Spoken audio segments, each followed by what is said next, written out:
बेकायदेशीररित्या काळविटाची 5 शिंगे बाळगणाऱ्या इसमास शहर गुन्हे शाखेच्या पोलिसांनी ताब्यात घेतला आहे। त्याच्या विरुद्ध फौजदार चावडी पोलीस ठाण्यामध्ये गुन्हा दाखल करण्यात आला आहे।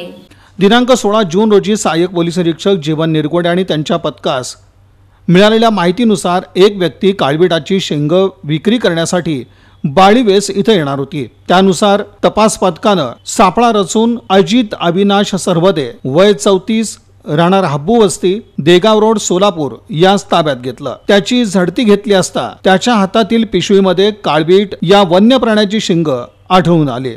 त्याच्याकडील एकूण 5 काळविटाची शिंग ताब्यात घेण्यात आली। या आरोपी विरुद्ध फौजदार चावडी पोलीस ठाण्यात गुन्हा दाखल करण्यात आला। ही कामगिरी पोलीस आयुक्त एम राजकुमार, उपायुक्त डॉक्टर दीपाली काळे, सहाय्यक पोलीस आयुक्त प्रांजली सोनवणे, गुन्हे शाखेचे वरिष्ठ पोलीस निरीक्षक सुनील दोरगे यांच्या मार्गदर्शनाखाली सहाय्यक पोलीस निरीक्षक जीवन निरगुडे, पोलीस अंमलदार दिलीप किर्दक, वाजिद पटेल, योगेश बर्डे, संजय साळुंखे यांनी पार पाडली।